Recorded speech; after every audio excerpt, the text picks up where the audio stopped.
All right, we're in the studio today with a friend of mine, a guy who's a brilliant musician, basically a solo and duet acts most of his life, but now he's playing with some other friends, which is Big Papa and the Shuffle Brothers. And I'd like to welcome to the studio Mr. Kevin Warren. Hey, Kevin. Thank you. Glad to be here. Yeah, we're glad to have you, man. We're going to tell everybody about your life and your journey as a musician. Everybody's got stories, I know that. Got a bunch of them. Are you from Tallahassee? No, I came down here with a friend of mine that I was kind of jamming with upstate New York in I guess it was 1971. And he says, you're not doing much, why don't you come down, you get a part-time job, we'll get some gigs playing for sororities and fraternities. He was in the Teak fraternity and going to FSU. And I wasn't, but I like to joke about it lately. I say, yeah, I was back when I wasn't going to FSU. Well, I mean, technically as a musician, you've been going to FSU a long time, haven't you? School of Hard Knocks. Yeah, Heartbreak Ridge, as they call it. So where are you from now? I'm from originally from the Bronx, New York. Wow. And grew up there until I was about 16. My dad moved us up to New City, New York. Mm-hmm. And it's about 35 miles up in the suburbs, Rockland County. Okay. And my life totally changed there. I went to different schools. It was a little bit tough because the schools were more advanced there than the New York City schools. Okay, academically. Imagine that, yeah. Got to ask you a real quick question now. There's a great old movie that's called Fort Apache, The Bronx. Right. Does it resemble it all? I don't remember that movie, but I know the title. Yeah, right. I know Paul the title, Newman, I think. But I've heard a lot of stories even since I've left there. My dad was a homicide detective. Oh, wow. For the whole city of New York, not just one borough. Yeah. Worked on the Valachi papers. Wow. And well, my dad was always somebody that was a little intimidating. He'd look at me and say, "Look me in the eye. I can tell if you're lying." Probably. And I probably looked like I was lying all the time, Yeah. Well, I think parents in general can do that. You know what I mean? Yeah. Only because how many times did they do it to their parents?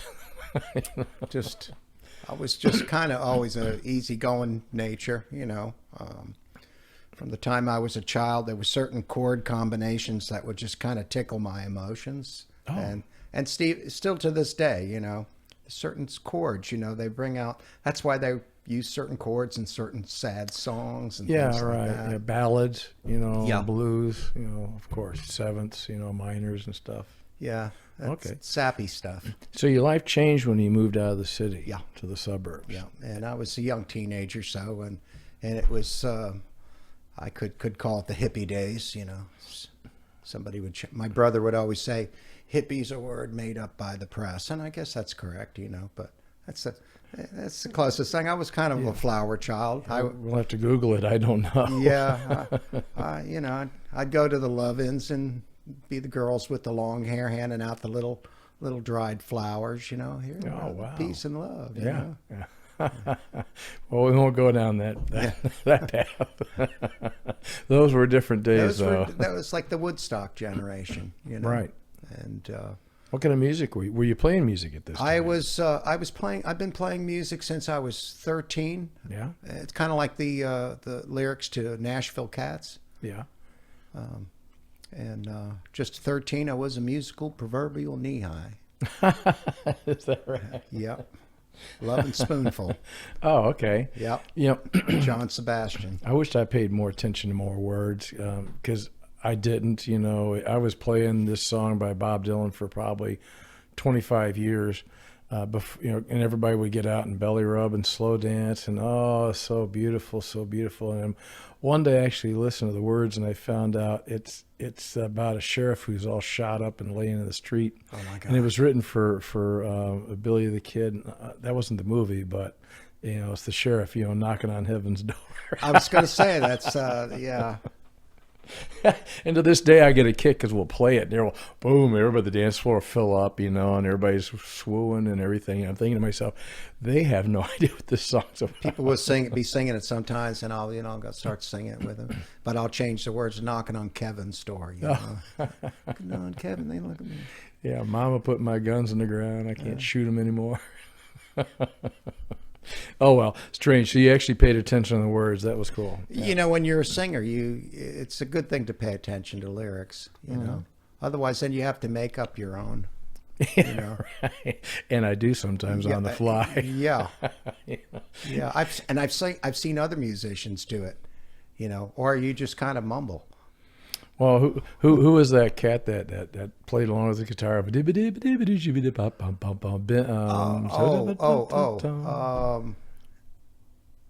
Yeah, I know. We're both drawing a blank here. I could tell you the songs. Say the neon lights are bright on Broadway. I'm thinking he forgot the verse. That's all. Oh yeah, I had the wrong guy for sure.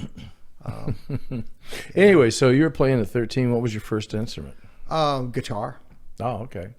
I used to walk around the neighborhood when all the guys would go down to a place called Pelham Parkway, where there was a lot of grass, a lot of open area, and they would play football. And to me, having a bunch of guys jump on me wasn't my cup of tea. I was into music, and I was just about glued to the guitar. Yeah. That's back when I had those calluses from playing guitars that weren't easy to play. Oh, God, really? These guys high. coming up these days, they don't know what they got. You could buy a cheap guitar and it actually plays good. And you could actually set the intonation and the action. It's like, I didn't know, for a long time, I didn't know an acoustic guitar could be adjusted. Oh, I didn't know what a luthier was. That was a Stuff huge like discovery. That, I just knew the Beatles were playing and the girls were screaming. I thought, that's for me. Right. And I didn't want to learn how to dance. Well, if you don't learn how to dance, the next best thing you could do is be in the band. Have a guitar in front of you, That's what I always said. I don't know if it's something you hide behind or it's a prop. You hide behind it. Yeah, I mean, if you have a big band, definitely. Even Elvis would come out on stage with acoustic guitar. He wasn't playing that thing. It wasn't plugged in. A little bit here and there, maybe a couple of notes, but a lot of things is just for show, Mm-hmm. So when did you start developing a style of type music? The first music I listened to, the first song I ever sang was in 6th grade. It was a folk song, Michael, Row Your Boat Ashore. Mm-hmm. And from that, it was Peter, Paul, and Mary. That might have been a Peter, Paul, and Mary song anyway. I listened to Peter, Paul, and Mary quite a bit. Puff the Magic Dragon, and I forget what the other ones were. Used to be one of the neighbor guys would hang out with, and he could sing real good, and we'd do harmonies, Yeah. But it was after the Beatles came out, that was it. I was learning those songs. We had a band. We had a real garage band because we practiced in a garage. And we'd play in my dad's garage. And it was quite an experience just looking back in it. We didn't have the equipment. Our drummer it was actually a toy snare drum, and he had 2 cymbal stands that were broomstick handles with little tiny cymbals. Really? And to make the one cymbal sound different, he drilled holes in it and put rivets in it. Yeah. He knew mechanical things. He had Yeah. drum pads that were made of slices of rubber tires glued together on a wooden board. And he'd listen to Buddy Rich and Gene Krupa. So that came from the And he jazz. was like, I mean, some of my tapping, I think, came from him, Yeah. I can play drums real well as long as it's a steering wheel in a car, but other than that. I started playing the badminton racket. Well, that was my first instrument. Yeah, tennis racket, yeah, that'll work. Yeah, right. We would do the show for the parents and everything, Saturday night. Come on, kids, go up and do your song. We put on a record and get the badminton racket out, our tennis racket, and, and do the song and dance man thing. So you had a band when you were in upstate New York. You're learning Beatles songs. Had a band in the Bronx when we were real young. Oh, really? Okay. Yeah, that's where we practiced in the garage, and always somebody would complain. There were these older guys that come down one time to listen to us. You know, they thought it's pretty novel. These young guys coming out, just same the way I would feel hearing like some young teenagers with a band. You know, that's like go and see how they. You guys sound pretty good. You know, encourage them, and the next thing you know, we went down a couple blocks. There was this bar, and we go down there like early in the day. They had the door airing the place out, right? And we got invited at one point to just go in there, and they turned the PA. They had the whole PA on there. I got to sing through an actual reel, those big microphones, the big Shure microphones, and that was like the most exciting thing for us. Yeah, it sounded so good compared to. I don't know what we used for a PA. We had small Premier guitar amps. I don't remember what we used for a PA. I think we had just some configuration that we kind of built ourselves. Yeah. Some things I don't remember clearly, but I remember my mother at times. We'd practice on the patio. My mother would come out and she'd want to sing a song. She had certain Beatles songs she liked. Wow. You're Gonna Lose That Girl was one of them, and I Love Her, that song. Yeah. And it was I had a very interesting upbringing, but I had learning disabilities, so I didn't do very well in school.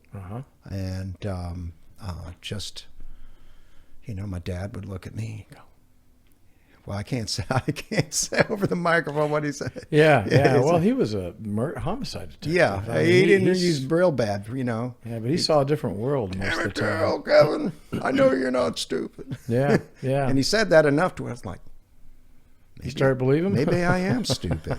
No, I knew my brain. I could tell my brain worked in a different way. And when I was like alone, like walking to school or something like that, I'd always felt the sense of that there was another realm beyond what I was seeing.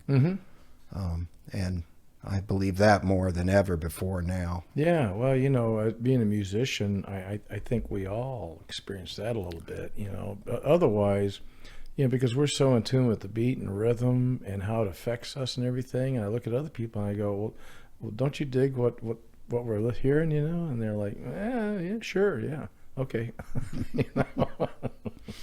So, yeah, I think you're right. Musicians, there's kind of tapped into something a little bit different, you know? God made me the way he made me. What can I say? Now, how'd you get down to Tallahassee?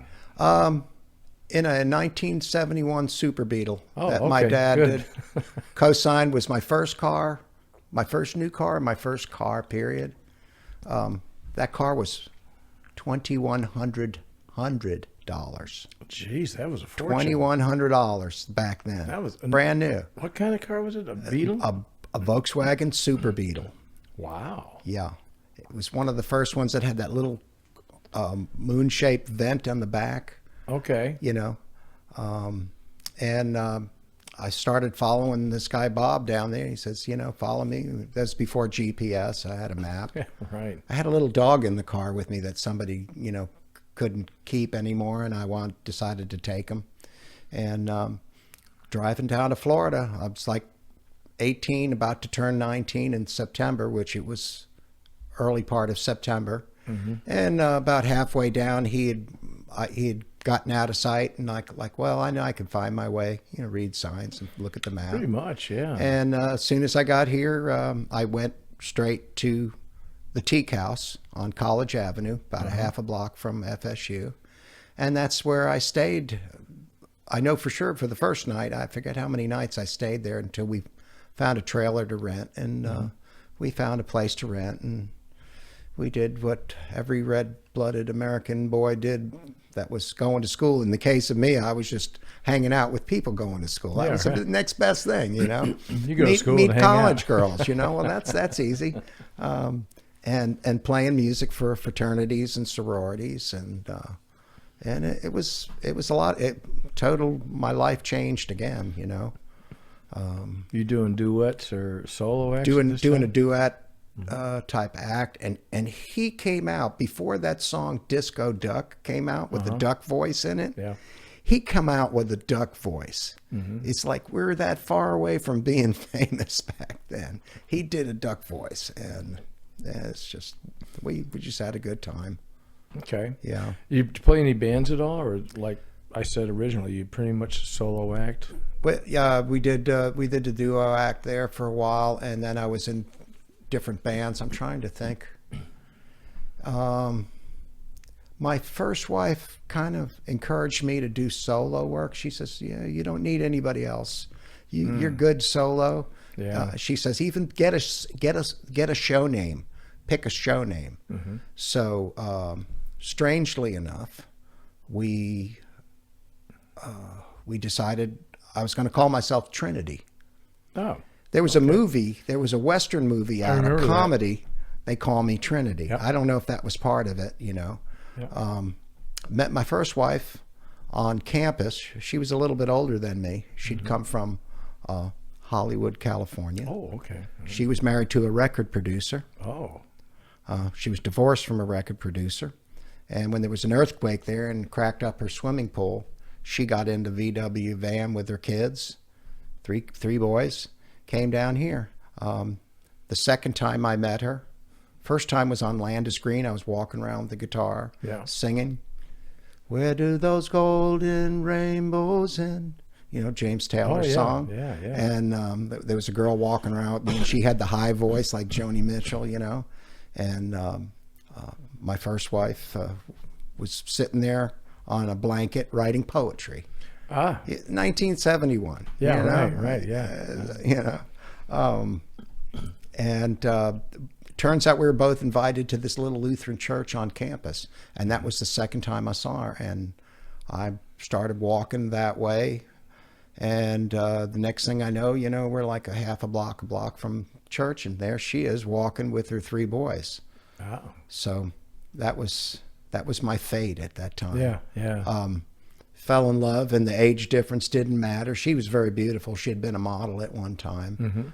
She's very smart. She for my age, had just turned 19. She could kind of coach me with a lot of things. You know, How much older was she? 11 years. Oh gosh. Yeah. But still, you know, at that age, you know, people still are looking real good. You know, young.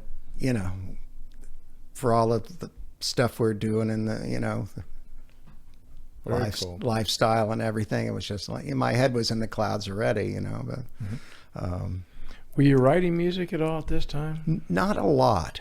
I think I had written one song, and just didn't think much of it. You know, it's like musicians and artists; they don't think much of their art necessarily. No. It seems like it takes somebody else to say that's really good. You know. Yeah.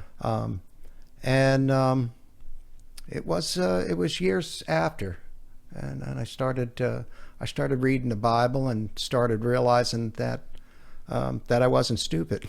Yeah, right. Well, you know, for people who are watching this, we have a link on the website where this is being videoed, showed to one of your songs you've done, a video recording. It's Okay. very, very nice. Which one? I'll have to look it up. Is it an upbeat one, or is it the James Taylor sounding one? It's an upbeat one. Yeah, probably Word Boogie.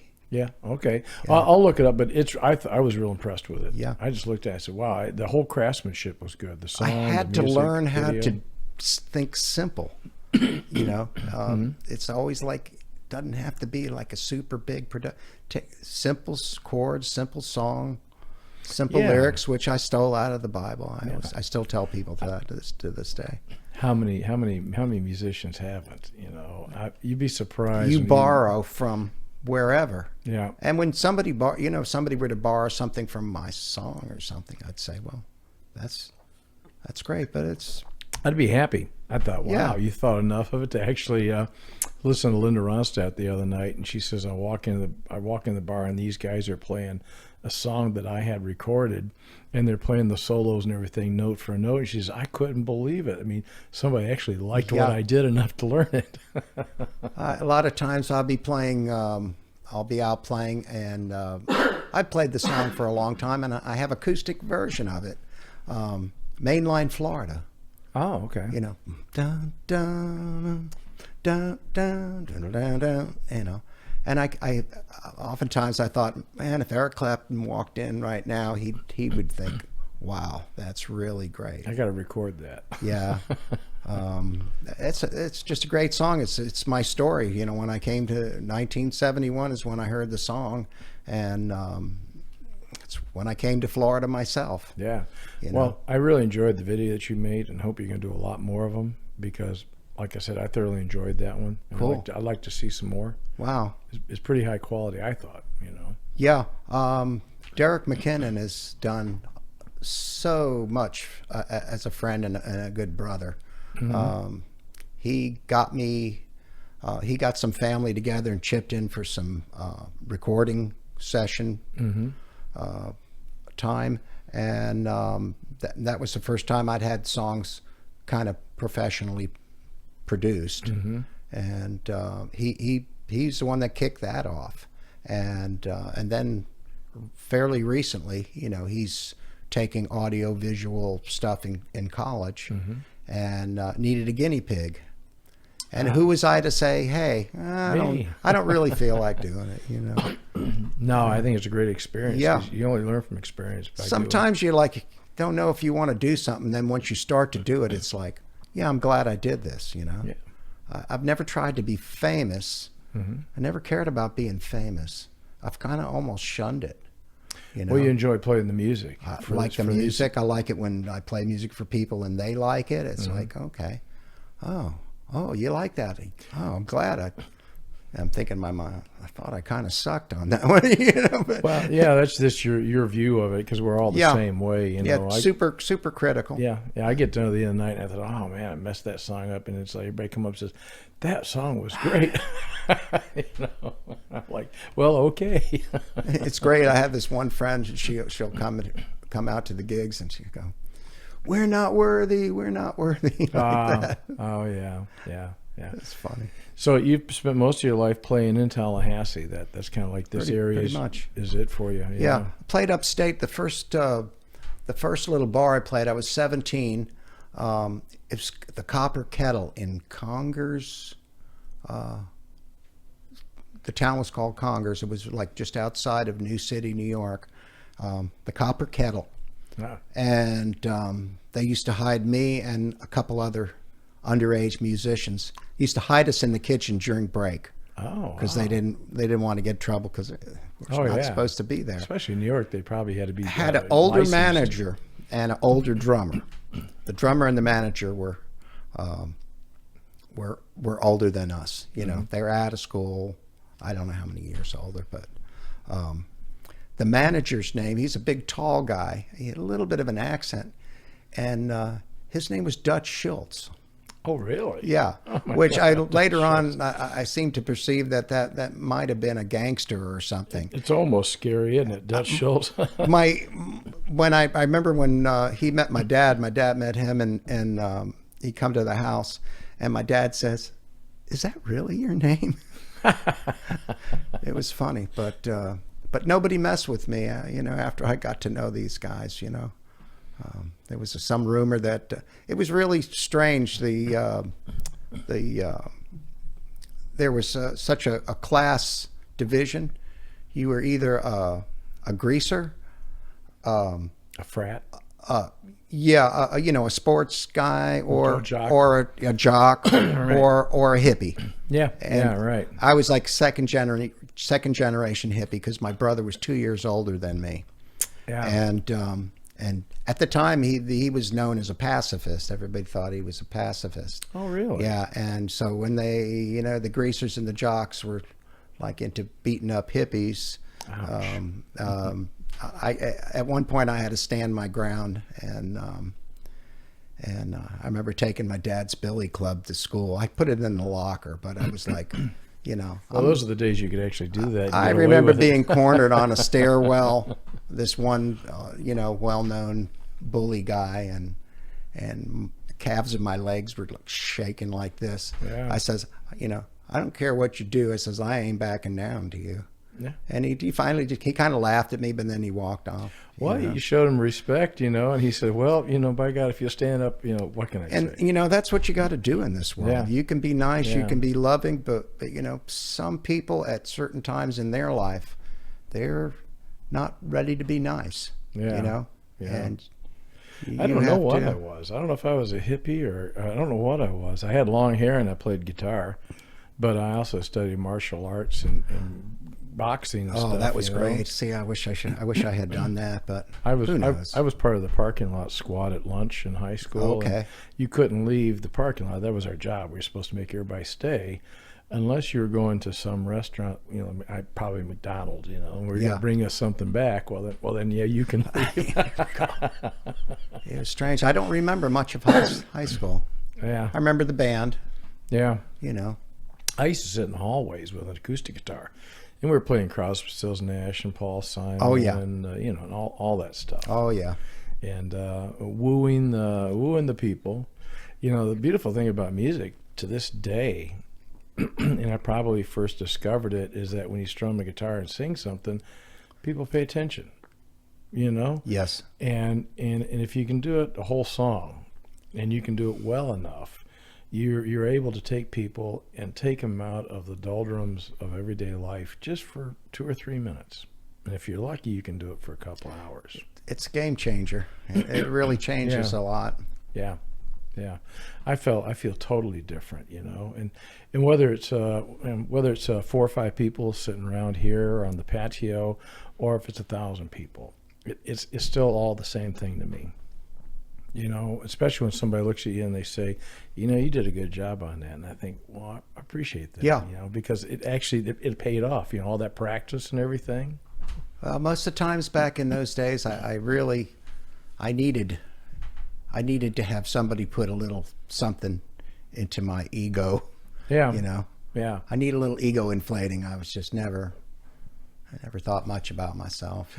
Well, you think you do a good job on it. At least I think I do a good job playing, but it's also good to have somebody tell you that. There's the word for it I'm searching for. I can't. Good to be think of it. appreciated. Yeah. Or just reinforce the fact that what you're doing is worthwhile. Encourage you. Yeah. Yeah. Well, I got to ask you a question now. We talked a little bit earlier about the recording you did, and I want to ask you about this guy. Who's this guy here? Oh, that guy. He looks evil. Oh, that's me. He looks focused. Very that's for serious. sure. Yeah, very serious. In a recording booth. Yep, that was at. I get TCC and Lively mixed up. Yeah, I don't and know the that's the difference. school that my friend Derek was going to, and that's the little sound booth in the back there. Cool. Now this next one, this is the same situation. The same recording studio, which I asked people going in the first time. I asked a janitor or a painter, and I said, do you know where the recording studio is? And it's like nobody knew it existed. So, well, musicians are, unless you're like Florida State and they got the music school, But if you're in a situation like that, I'm not saying we're an oddball group, but we're certainly a minority, if you will. It's not the average Joe that's involved with music. Yeah. Much less recording. That's like a whole nother level.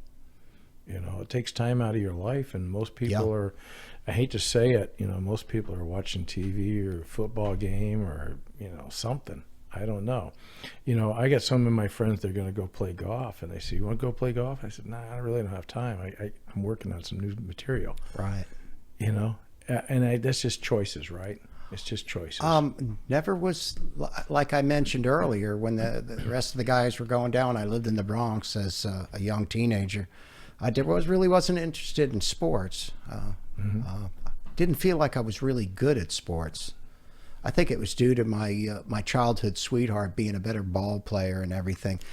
Girls are more coordinated at a younger age. Oh, sure, yeah. She could Boys play are stick gangly. ball and punch ball, and it's like, I was not the first pick when people were picking who's on their team.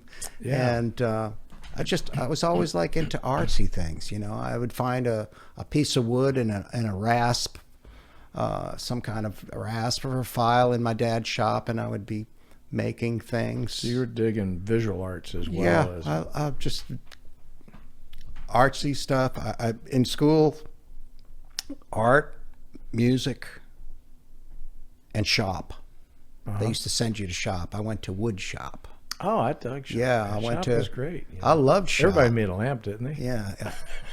Turned a lamp on the lathe. I remember one time they gave us a bolt, like a stainless steel bolt, and they gave us a file and said, okay, now you want to leave the one end flat, and then you want to make all of them round. And it took a while. It was supposed to take a while. Yeah. And they're teaching you the old-fashioned way, you know. Wow. In the wood shop, they were like, you know, teaching you to plane a chamfer. If you're going across the grain, you'd have to take a little corner out of the wood so it doesn't, you know, chip and pull up. Oh, okay. And things like that. I could show you more than I can explain it, but Boy, you remember a lot more than I do. just some things. Some things. Like I said, I don't remember much of high school. I was in another world. Yeah. I wasn't into school.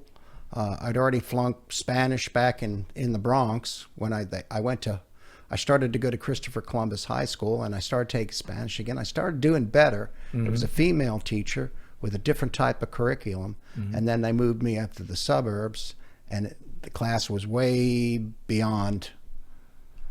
And I just gave up on some things. I just gave up. Wow. Okay. They tried to put me in typing class.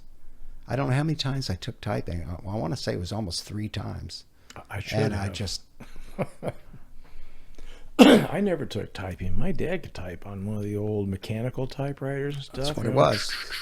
You know, This is back in the dark yeah, ages. strong fingers, You you know? know. Yeah, I never did that, and I should have, because I spent the rest of my life, you know, professional life, typing, basically. Yeah. You know, programming And it's computers. funny. So what do you have to do now? You got your smartphone, you got your computer. Well, you talked into it. I still hunt and peck. And I'm still not fast. But Oh yeah, well, I call it Columbus chicken, because I use these 4 fingers, you know. wow. But anyway, So you wrote a little music. You basically played solo. And Tallahassee's been the roots of everything you've been doing for the last how many years you've been here now doing this? however many years, 1971. 71. When did you hook up with this guy? Within the last. Time seems to. It's hard to pinpoint time. Time just goes by. Yeah, Keeps on slipping. that sounds like I'd say song. within the last 10 years. Oh, okay. And this is who's this? That gentleman? is Ray Pena, Oh, okay. and that's in my front yard, and that guy down by his drum was one of my first attempts to make a face with cement, concrete. Really? Yeah, just Well, I'd like did to a ask you sandbox what thing. motivated you to do that. I don't know. That was before I started carving wood spirits. Oh, okay. That's something else I really like to do if I'm not playing music. Or mowing the lawn or doing something like that I got to do. I like carving wood spirits.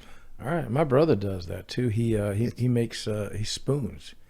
He goes out, and maybe this should be interesting. He goes out and finds a piece of wood that's got a little bit of crink in it, you know, a branch that's fallen off the tree. And he looks at the shape and he says, "I think." And he makes big, large wooden spoons for cooking. He says, "I think I can do that." And he's got a little carving set and whittle. Yeah. And he whittles it out. And he spends more hours on the front porch with his leather apron and gloves so he doesn't cut his hands. I'll tell you what. You can go with the knives, or you could go with the Dremel type tools, the rotary tools. And you'd think a motorized tool would be a little more dangerous, and they potentially can be. Well, you can screw up but a faster. regular knife, if it slips, Oh, geez, yeah. You know? Oh, no. and I remember a bad cut on my fretting hand. And it was one of the smallest wood carving tools I had, a little tiny curved tool, and that slipped, and I'm like, "Ooh, what did I do?" Oh God, yeah. Yeah.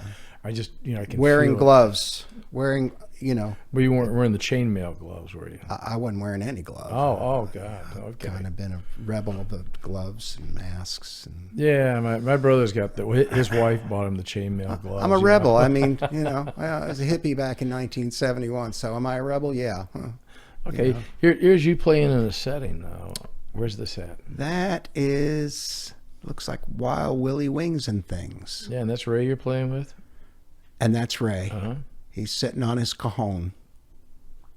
Not first time I met you, but to go back a little bit, I got asked to do a performance at a place around town.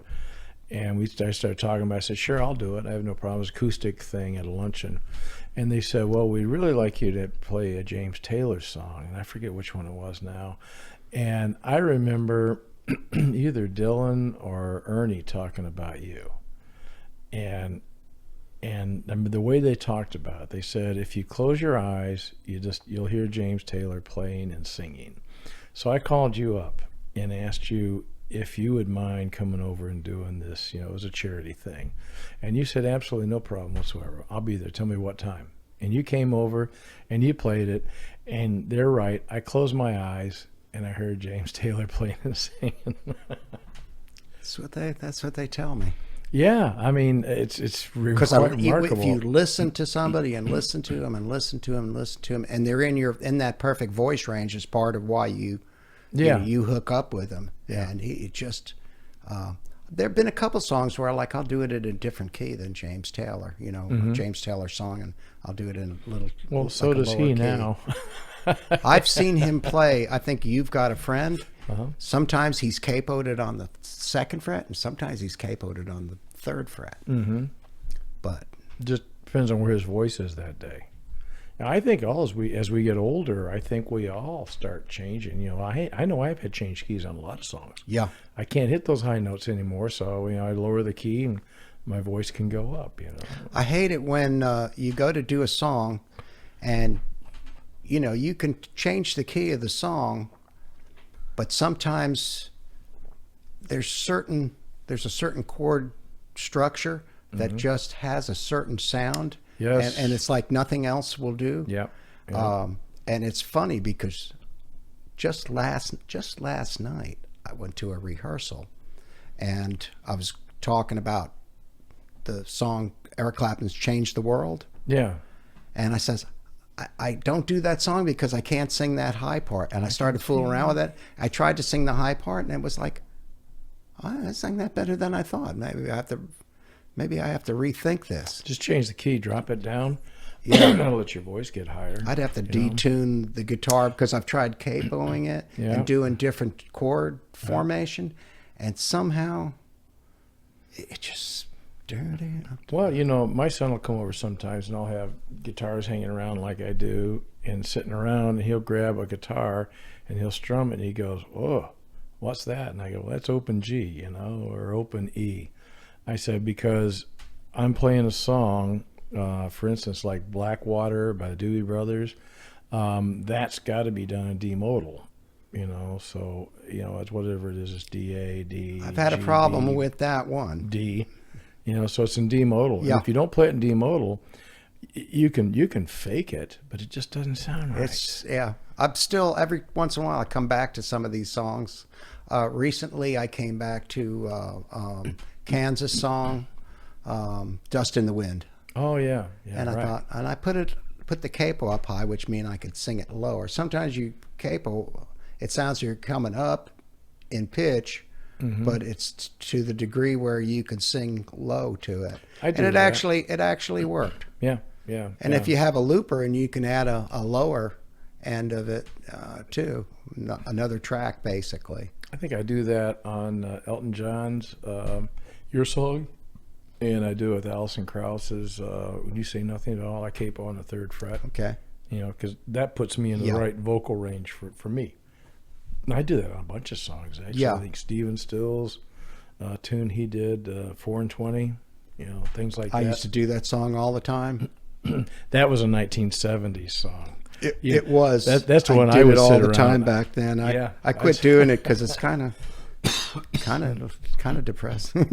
Well, I it is embrace totally. the many-colored beast. Beasts. Oh, I don't want to sing that. I go weary from such torment. All I right, find put the myself, guitar down. I'm going to go kill myself. can there be no peace? I Yeah. find myself Ooh. wishing my life would simply. Opposite of being born again or something. Oh yeah. No, it's you know, I just like I guess I like the finger picking. Yeah. and Oh, the- yeah. I the love the tune. music to it. Again, it's just like knocking on heaven's door. You Yeah. know, if you don't listen to the words, it's great.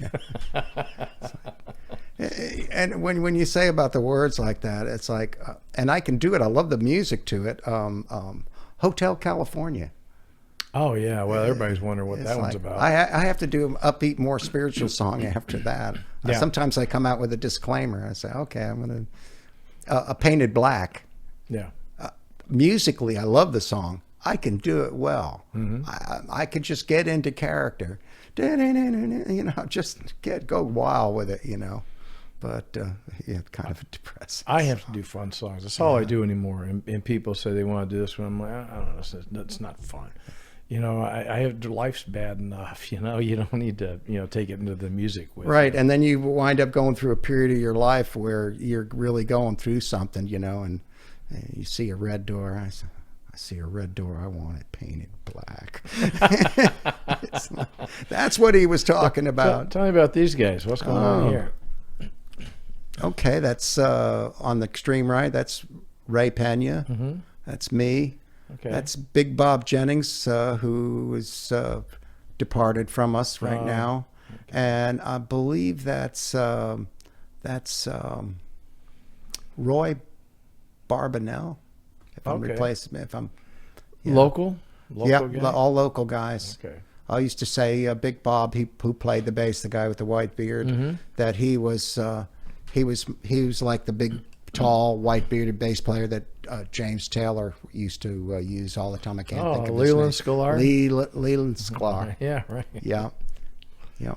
Oh my God! You ever watch him on YouTube at all, Leland? I'd seen a video where he'll do one of James Taylor's songs and Every play day. bass with him. Really? Every day, and he plays. He Linda Ronstadt, Phil Collins. It just he's got hundreds and hundreds of people. He plays such a nice basic, just a nice basic part. Mm-hmm. The guy that I've seen since, I guess he retired from playing with James Taylor, he does a great job too.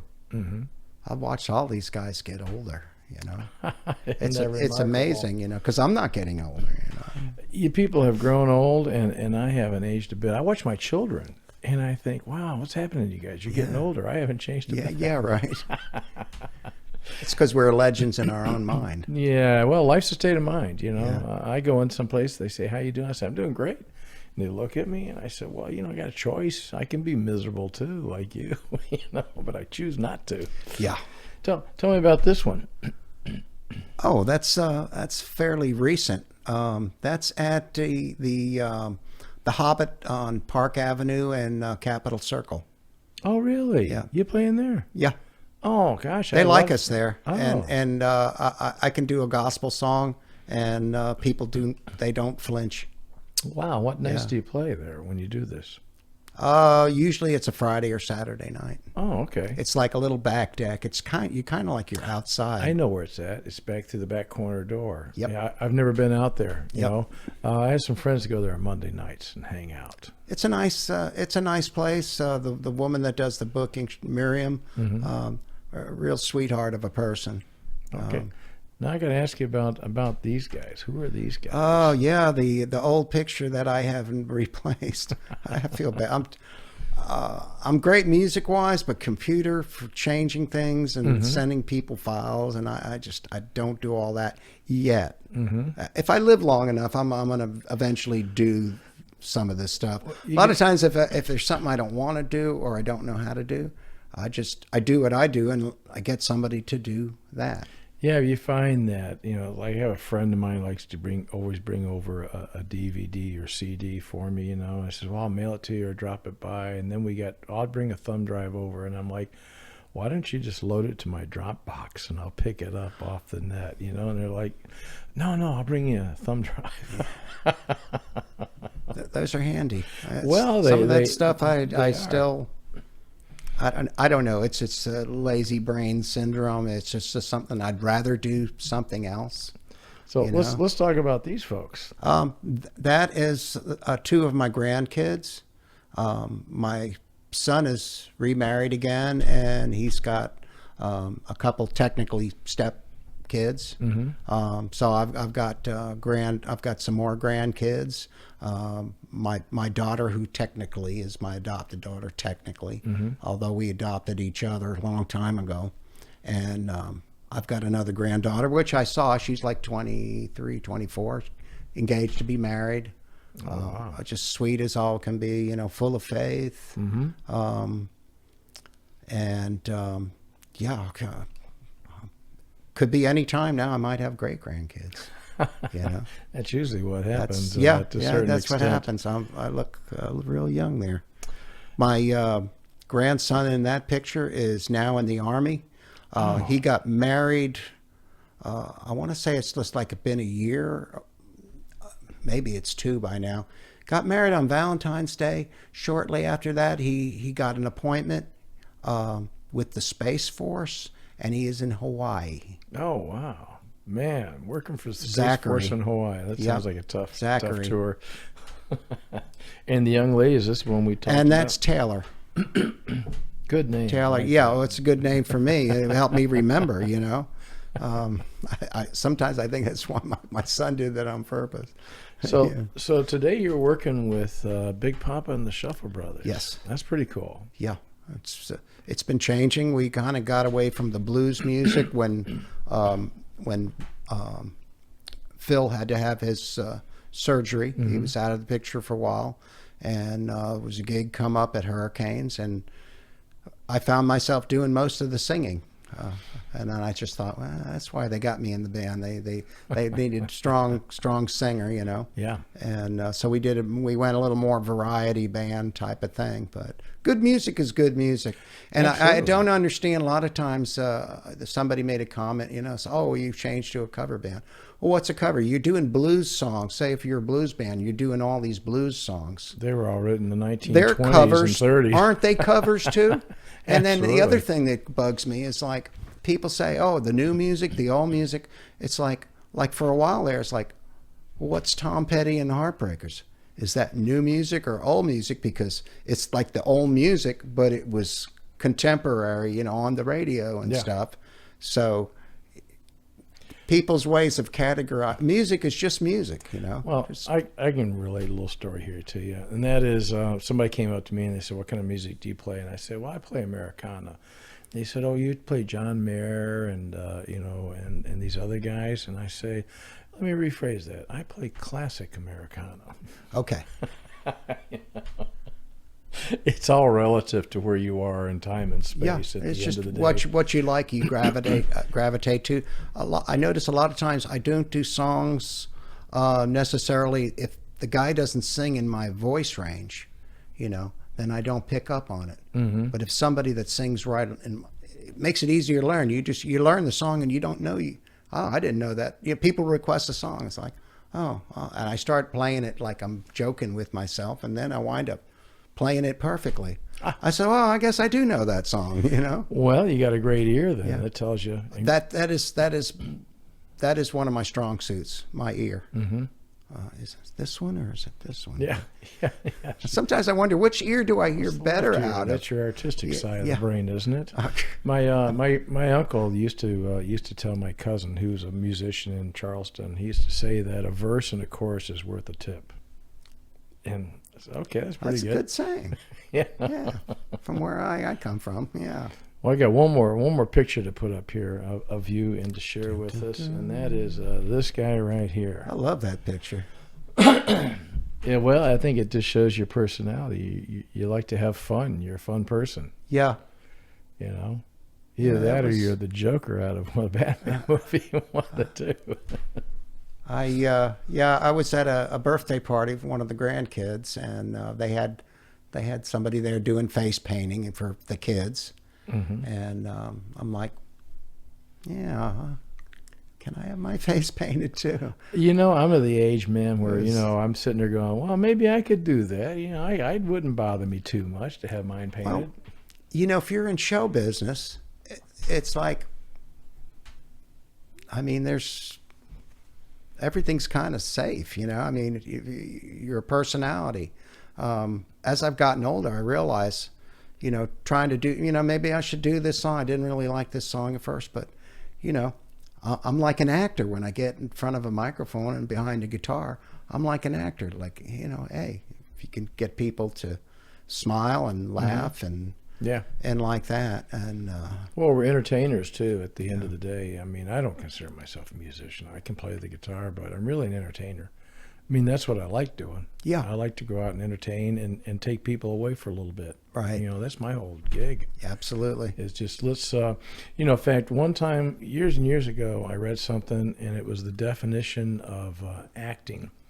And they said the definition of acting is the suspension of disbelief. That's good.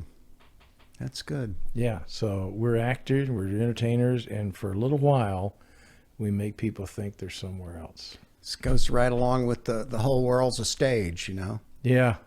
Well, I almost make your weird personality work for you and, you know, act for you, you know. I almost hate to go on. There was a guy years and years ago called Buffo the Clown. I saw him in Detroit several times. He did down a coffee house, you know, in Detroit, Raven Gallery. And he said, if all clowns wore crowns, we'd all be kings. And I was like, okay. Interesting. Yeah, I don't know, you know, how much I want to buy into that one, but there's a lot of truth in it, I think. Makes me think of a song. Kevin, I appreciate you coming over today. I appreciate it's been you great having talking. me. Yeah. And I hope, you know, from us being here together, that some people can kind of pick up and learn something and go out and do it. You know, because they watch us, they see you, and you tell your story. This is a different thing for me to talk, because a lot of times I say, hey, and I'll say a few words or something, and it's like, here, let me get back to singing. I sing better than I talk, you know.